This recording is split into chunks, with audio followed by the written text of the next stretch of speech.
Please be seated.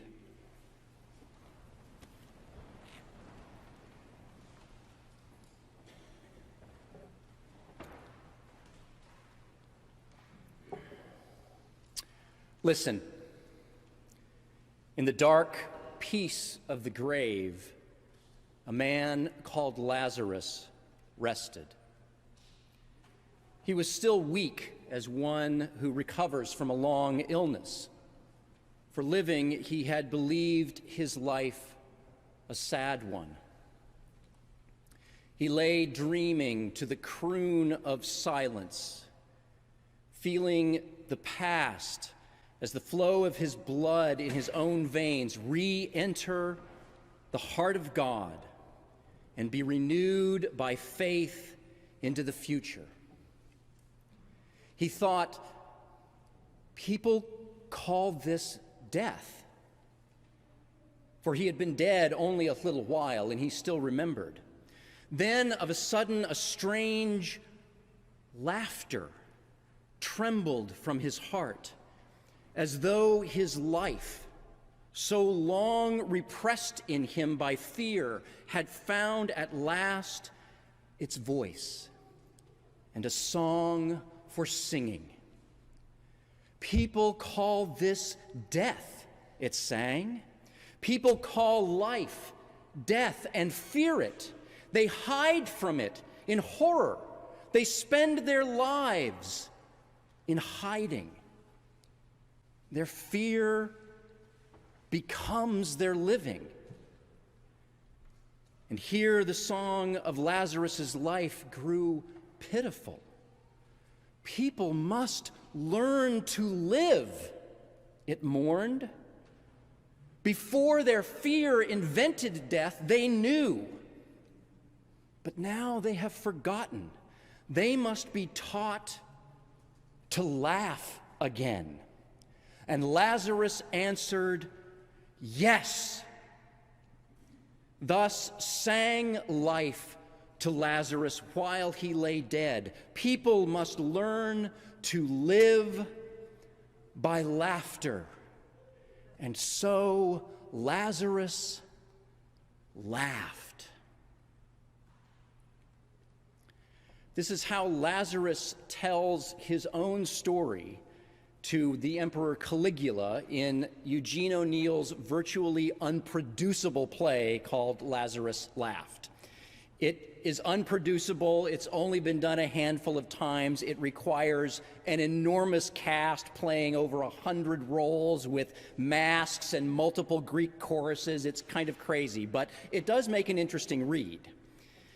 And O'Neill begins where our gospel today leaves off, and he imagines Lazarus emerging from the tomb and proclaiming, "Death is dead.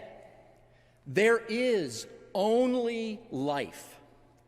I heard the heart of Jesus laughing in my heart, and my heart, reborn to love of life, cried, yes, and I laughed in the laughter of God."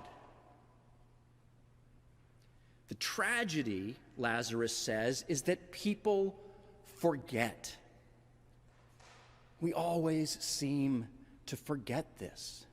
Jesus weeps because we forget. We forget to love life.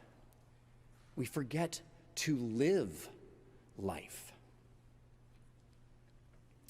Today we celebrate the Feast of All Saints. And as we celebrate, we are called to remember this fundamental truth, that we have been knit together in one mystical body. We have been enlivened by one energizing spirit, sharing one hope in God's call for a reconciled creation. We are called to remember this through how we live our lives, through the ways in which we practice our faith, the ways that we practice walking in the way of love day by day by day. And when we need additional reminders of all of this, we have these faulty fragile, imperfect, deeply human figures that we call saints to help us remember. Now, today we celebrate both the Feast of All Saints and the commemoration of all faithful departed, also known as All Souls. Now, some people really object to combining these two, but I have to admit the messiness of it doesn't really bother me. Because, as Benedictine Sister Joan Chittister reminds us, the people whom we call saints are really just simple people who, when thrust into situations of public meaning, responded out of deep personal spirituality. But they have wrestled with the same angels, they have lived in the same darkness, they have borne the same heat of the day and come to triumph, come to light, come to a new consciousness of the truth of life, despite the pressure around them and the struggles within them. In other words, they are, in the words of our sequence hymn, folks just like you and me, who through faith found their voice suddenly liberated from fear. They are people like Lazarus whose hearts have been reborn to the love of life and who responded to that rebirth with a resounding yes.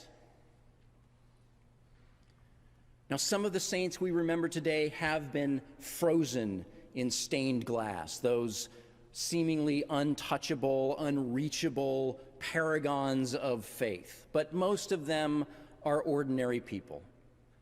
Many of them are framed in the pictures of loved ones here on the altar of remembrance. They're held in our memories. They are recalled in the stories of our lives. The important thing about saints, says Joan Chittister, is that saints confront us with the heart of Jesus and the mind of God. They become the face of God at the center point of life, reminding each of us that we are called to do more than exist. We are called to be more than a breath lost in the night of time. Saints are people in every generation who remind us that we must learn again and again and again how to live, how to laugh, how to see the face of Christ in everyone, how to hear the laughter of God and to recognize it as life-affirming, and to join in and say yes to all of it. Our celebration today is a reminder that life with God and life in God is a life lived in its fullness for the sake of everyone. And the invitation to sanctity, the invitation to be more saint-like, to be more Christ-like, the invitation to participate fully in this whole God-breathed life is an invitation to, in Chittister's words, to choose carefully the way we spend our souls. To choose carefully the way we spend our souls.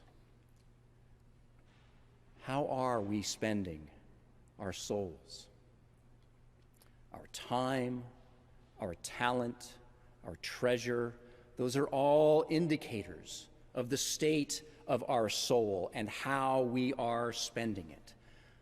Are we spending it in ways that train us to be more sensitive to the movement of the Spirit, to be more open to the call of Christ, to be more responsive to the love and laughter of God, and to say yes?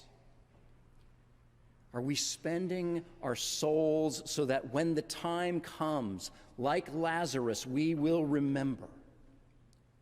We will remember and we will respond with our words, with our actions, with our whole being, with yes. May we remember today, may we remember every day the good news that death is no more, that God is life, and that Christ is making all things new. Amen.